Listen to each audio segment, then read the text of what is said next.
ebolusyon ni Angel Locsin mula sa tuktok ng katanyagan tungo sa pribadong pamumuhay. Panimula, isang icon, isang inspirasyon. Sa panteon ng mga bituin sa Pilipinas, ilan lamang ang nag-iwan ng markang kasing lalim at kasing tining ng kay Angel Locsin. Kinilala bilang si Darna ng isang buong henerasyon. Ang kanyang pangalan ay naging kasing kahulugan ng lakas, tapang at karisma. Mga katangi ang hindi lamang niya ipinamalas sa harap ng kamera, kundi maging sa tunay na buhay. Subalit sa paglipas ng panahon, ang salaysay ng kanyang buhay ay nagkaroon ng panibagong yugto. Ang dating sentro ng atensyon ay unti-unting lumayo sa ingay ng showbiz. Isang desisyong nagbunsod ng samut-saring katanungan mula sa publiko. Ang pagbabago sa kanyang pisikal na anyo ay naging paksa ng malawakang diskurso sa social media na nagluwal ng mga panghuhusga at body shaming. Sa gitna ng lahat ng ito, pinili ni Angel ang manahimik. Hindi bilang tanda ng pagsuko, kundi bilang isang paraan ng pag-aalaga sa sarili at pagbawi sa kanyang personal na espasyo. Ang dokumentong ito ay isang malalim na pagbabalik tanaw sa kanyang makulay na karera, sa kanyang mga personal na pinagdaanan, at sa mga salik na humubog sa kanyang desisyong piliin ang isang mas tahimik at pribadong buhay, malayo sa liwanag na minsan niyang tinawag na tahanan. Mga unang yugto, ang paghubog sa isang bituin. Ipinanganak bilang Angelica Locsin Colmenares noong ika-23 ng Abril 1985 sa Santa Maria, Bulacan. Si Angel ay lumaki sa isang simpleng pamilya. Ang kanyang ama, si Angelo Colmenares, ang nagsilbing isa sa kanyang pinakamalaking inspirasyon, na humubog sa kanyang mga pangarap at nagtanim sa kanya ng mga halagahang magiging gabay niya sa hinaharap.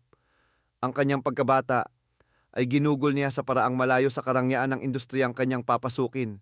Habang nag-aaral sa University of Santo Tomas High School, naging aktibo si Angel sa larangan ng swimming. Ang disiplina at dedikasyong natutunan niya sa palakasan ay magiging mahalagang sandata niya sa mga hamon ng showbiz. Isang araw, sa isang ordinaryong paglalakad sa isang mall, isang di inaasahang pangyayari ang nagbukas ng pinto para sa kanya. Isang talent scout ang nakapansin sa kanyang natatanging ganda at potensyal. Isang pagkakataong magiging simula ng lahat na. Mula sa mga patalastas sa telebisyon at maliliit na papel, unti-unti niyang sinimulan ng paglalakbay na maglalatag ng pundasyon para sa isang maningning na karera. Ang pagsikat, pag-akyat sa tuktok ng katanyagan. Pagsapit ng unang bahagi ng dekada 2000, formal nang pumasok si Angel Locsin sa mundo ng showbiz. Nagsimula siya sa mga supporting role at guest spot sa iba't ibang programa kung saan dahan-dahan niyang ipinakilala ang kanyang sarili sa mga manonood at nakakuha ng interes mula sa mga tagapamahala at casting director. Ang kanyang pagsisikap at talento ay hindi nagtagal na napansin. Ang malaking pag-angat ng kanyang karera ay naganap noong 2004 nang makuha niya ang pangunahing papel bilang Alwina sa epikong fantasy action series na Mulawin. Ang palabas ay naging isang cultural phenomenon. Agad na naging paborito ng publiko at nagbigay kay Angel ng malawakang pagkakakilanlan. Ang kanyang pagganap bilang isang mandirigmang may pakpak ay nagpakita ng kanyang kakayahang magdala ng isang malaking produksyon at umarte ng may kahusayan sa mga eksenang nangangailangan ng pisikal na lakas at emosyonal na lalim. Kung ang Mulawin ang nagpakilala sa kanya sa buong bansa, ang sumunod na proyekto ang tuluyang nagluklok sa kanya sa trono ng katanyagan. Noong 2005, isinuot niya ang ikonikong costume ng superhero na si Darna. Ang kanyang pagganap ay hindi lamang isang simpleng pag-arte. Ito ay isang pagbibigay buhay sa isang minamahal na karakter sa kulturang Pilipino. Ang serye ay bumasag ng mga record sa ratings at lalong nagpatibay sa kanyang estado bilang isang primetime queen. Ang kanyang bersyon ni Darna ay tumatak sa isang henerasyon, isang simbolo ng kapangyarihan, katarungan at pag-asa. Dahil sa dalawang magkasunod na tagumpay na ito, kinilala si Angel bilang isa sa mga pinakamahalaga at pinakakilalang aktres ng kanyang panahon. Isang seryosong artista na may kakayahang gampanan ang anumang papel, maging ito man ay sa drama, aksyon o pantasya. Isang aktres na may malawak na kakayahan, pagpapatunay sa sining. Bagamat ang kanyang pangalan ay unang sumikat sa mga fantaserye, hindi nagpakahon si Angel Locsin sa iisang genre. Sa paglipas ng mga taon, patuloy niyang pinaatunayan ang kanyang versatility at lalim bilang isang aktres sa pamamagitan ng pagtanggap ng mga mapanghamong papel sa telebisyon at pelikula. Sa telebisyon, isa sa kanyang pinakatanyag na proyekto ay ang supernatural drama na Lobo, 2008. Ang kanyang pagganap dito ay hindi lamang umani ng papuri sa lokal na industriya, kundi nagdala rin sa kanya ng isang nominasyon para sa Best Performance by an Actress sa prestihiyosong International Emmy Awards. Ito ay isang malaking karangalan na nagpatunay na ang kanyang talento ay may kakayahang makipagsabayan sa pandaigdigang entablado. Sinundan pa ito ng mga matatagumpay na serye tulad ng The Legal Wife, kung saan epektibo niyang ipinakita ang komplikadong emosyon ng isang asawang pinagtaksilan, at ang action drama na The General's Daughter, na muling nagpakita ng kanyang kahusayan sa mga pisikal na eksena habang naghahatid ng mabibigat na dramatikong pagganap. Sa larangan ng pelikula, nag-iwan din siya ng hindi malilimutang mga pagganap. Nakipagtambal siya kay Piolo Pascual sa pelikulang Love Me Again at bumida sa mga critically acclaimed na pelikula tulad ng In the Name of Love at One More Try. Ang kanyang pagganap sa One More Try, isang family drama na sumubok sa hangganan ng pag-ibig at sakripisyo, ay nagpanalo sa kanya ng maraming parangal bilang Best Actress mula sa mga pinakaprestihiyosong award-giving bodies sa bansa. Lumabas din siya sa mga box office hit tulad ng Unofficially Yours Lies, na nagpakita ng kanyang kakayahan sa romantic comedy. Sa panahon ng kanyang kasikatan, si Angel ay hindi lamang isang artista. Siya ay isang institusyon. Kinilala siya ng mga tagahanga at kritiko dahil sa kanyang pambihirang kakayahang maging epektibo sa iba't ibang genre at dalhin ang mabibigat na papel na puno ng emosyon at aksyon. Higit sa sining ang puso para sa paglilingkod, ang kadakilaan ni Angel Locsin ay hindi nasusukat lamang sa dami ng kanyang mga parangal o sa tagumpay ng kanyang mga proyekto.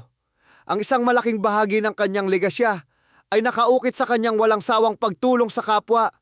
Kilala siya bilang isang aktibo at dedikadong humanitarian na hindi nag-atubiling tumungo sa mga lugar ng kalamidad upang personal na mag-abot ng tulong.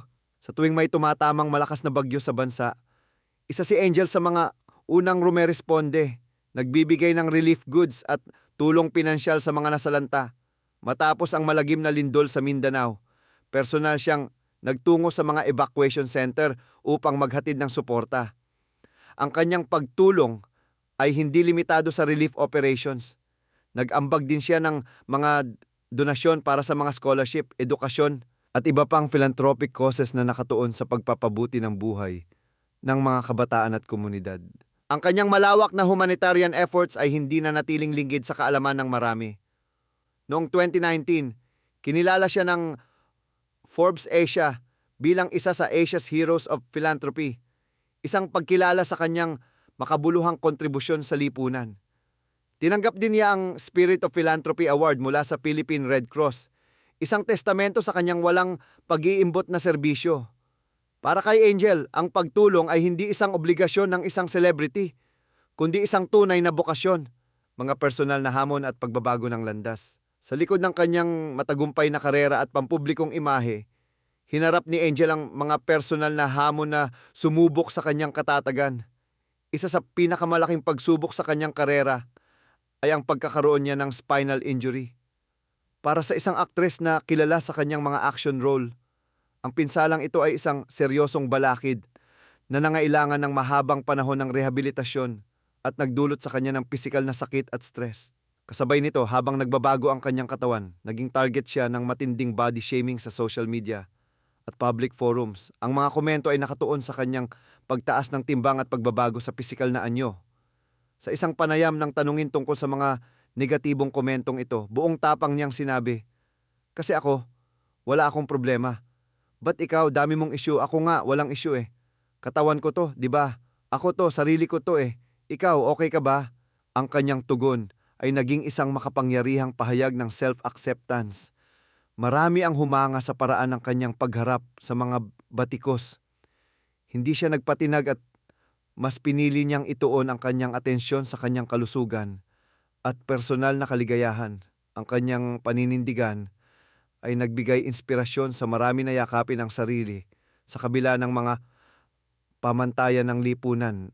Ang mga pisikal at emosyonal na hamong ito ay tila naging mga senyales para sa isang pagbabago ng direksyon sa kanyang buhay.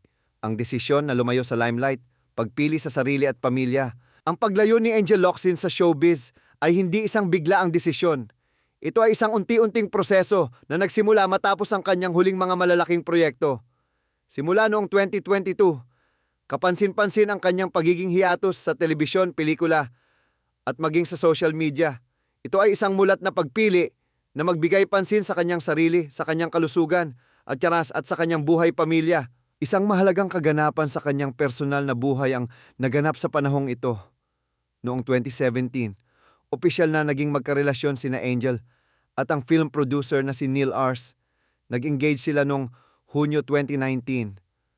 Bagamat ang kanilang planong kasal noong 2020 ay naantala dahil sa pandemya, sila ay nag-anunsyo ng kanilang civil wedding noong ika-7 ng Agosto 2021 na dinaaluhan lamang ng kanilang mga pinakamalapit na kaibigan at pamilya. Ang pag-aasawa ay nagbukas ng isang bagong kabanata sa kanyang buhay, kung saan ang prioridad ay lumipat mula sa karera patungo sa pagbuo ng isang pamilya at pagtamasa ng isang mas simpleng pamumuhay. Matapos ang halos 2 taong pananahimik sa social media, bahagya siyang nagparamdam muli online. Nagbahagi siya ng ilang post at reaksyon tungkol sa mga isyong panlipunan at mga sandali sa buhay pamilya. Isa sa mga pinakanapansing pagkakataon ay ang pagbabahagi niya ng isang reel bilang suporta sa kanyang stepson na si Joaquin, na noon ay pumapasok sa mundo ng showbiz. Ito ay isang malinaw na pagpapakita ng kanyang pagmamalaki at suporta bilang isang ina at miyembro ng pamilya. Isang papel na kanyang niyayakap ng buong puso. Ayon sa kanyang asawang si Neil, mas pinipili na ni Angel ang manatili sa bahay at pahalagahan ang mga simpleng bagay sa buhay. Ang kanyang hiatus ay isang desisyong ginawa upang bigyan ng pansin ang kanyang mental well-being, ang kanyang privacy, at ang mga bagay na nagpapaligaya sa kanya sa labas ng showbiz, tulad ng gaming, pag-aaral ng mga bagong bagay, at pagiging isang supportive na asawa at ina. Legasya at patuloy na impluensya. Ang legasya ni Angel Locsin ay hindi nasusukat lamang sa dami ng kanyang mga pelikula at teleserye. Ang kanyang impluensya ay mas malalim at mas malawak. Siya ay isang aktres na nagtakda ng pamantayan sa pagganap. Isang action star na nagpatunay na kayang-kaya ng isang babae na maging bida sa isang genre na dominado ng mga lalaki. At isang dramatikong artista na kayang magpaiyak at magpaantig ng damdamin ng milyon-milyong manonood. Ngunit higit pa rito, ang kanyang legasya ay nakabatay sa kanyang pagkatao sa likod ng kamera. Siya ay isang humanitarian na nagpakita na ang tunay na kapangyarihan ay nasa pagtulong sa iba. Siya ay isang babaeng buong tapang na hinarap ang mga panghuhusga ng publiko at nanindigan para sa kanyang sarili, na nagbigay ng boses sa mga nakararanas ng body shaming. Sa kasalukuyan, habang tinatamasa niya ang isang mas pribadong buhay, ang kanyang impluensya ay nananatili. Siya ay isang inspirasyon sa mga taong nagnanais na mahanap ang kanilang sarili sa gitna ng mga pagsubok, at isang paalala na ang tunay na tagumpay ay hindi laging nangangahulugan ng pananatili sa spotlight. Minsan, ito ay matatagpuan sa katahimikan, sa pag-aalaga sa sarili, at sa pagpili ng isang buhay na totoo at makabuluhan para sa iyo. Ang kwento ni Angel Locsin ay isang salaysay ng ebolusyon, mula sa pagiging isang pambansang simbolo sa telebisyon tungo sa pagiging isang simbolo ng katatagan at pagpili sa tunay na buhay.